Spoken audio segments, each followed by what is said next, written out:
Chapitre 9. Jésus, étant monté dans une barque, traversa la mer, et alla dans sa ville. Et voici, on lui amena un paralytique couché sur un lit. Jésus, voyant leur foi, dit au paralytique: Prends courage, mon enfant, tes péchés te sont pardonnés. Sur quoi, quelques scribes dirent au-dedans de cet homme blasphème. Et Jésus, connaissant leurs pensées, dit: Pourquoi avez-vous de mauvaises pensées dans vos cœurs? Car, lequel est le plus aisé, de dire tes péchés sont pardonnés, ou de dire lève-toi, et marche?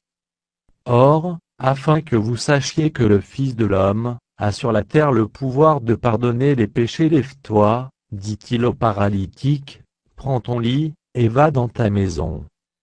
Et il se leva, et s'en alla dans sa maison. Quand la foule vit cela, elle fut saisie de crainte, et elle glorifia Dieu, qui a donné aux hommes un tel pouvoir.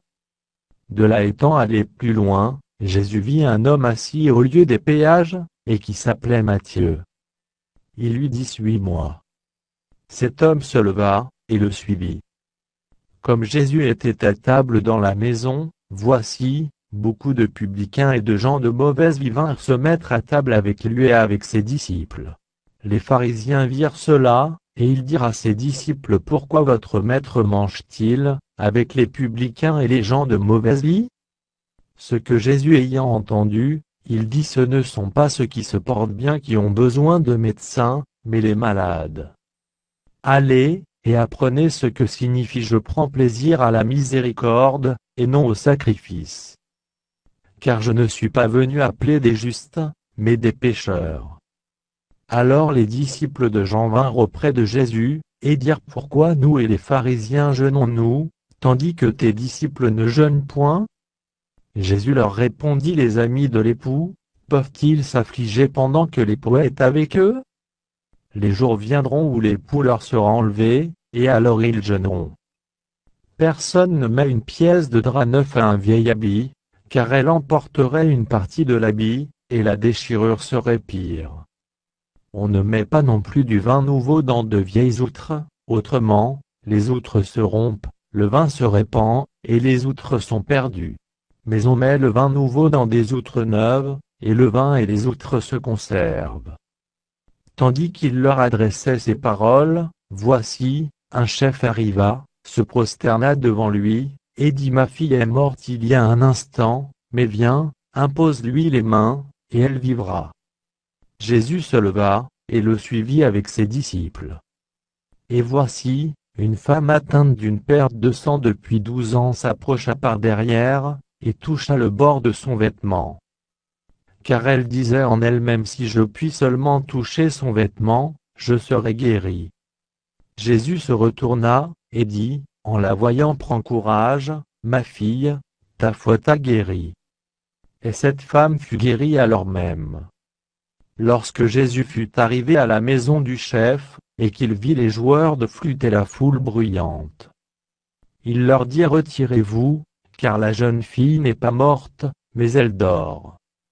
Et il se moquait de lui. Quand la foule eut été renvoyée, il entra, prit la main de la jeune fille, et la jeune fille se leva. Le bruit s'en répandit dans toute la contrée. Étant parti de là, Jésus fut suivi par 2 aveugles, qui criaient: Aie pitié de nous, fils de David.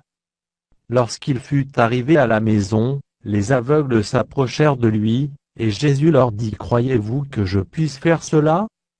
Oui, Seigneur, lui répondirent-ils. Alors il leur toucha leurs yeux, en disant: Qu'il vous soit fait selon votre foi. Et leurs yeux s'ouvrirent. Jésus leur fit cette recommandation sévère: Prenez garde que personne ne le sache. Mais, dès qu'ils furent sortis, ils répandirent sa renommée dans tout le pays. Comme ils s'en allaient, voici, on amena à Jésus un démoniaque muet.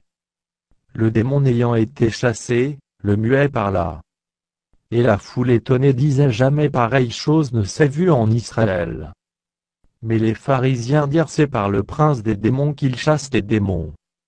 Jésus parcourait toutes les villes et les villages, enseignant dans les synagogues, prêchant la bonne nouvelle du royaume, et guérissant toute maladie et toute infirmité. Voyant la foule, il fut ému de compassion pour elle, parce qu'elle était languissante et abattue, comme des brebis qui n'ont point de berger. Alors il dit à ses disciples: la moisson est grande, mais il y a peu d'ouvriers. Priez donc le maître de la moisson d'envoyer des ouvriers dans sa moisson.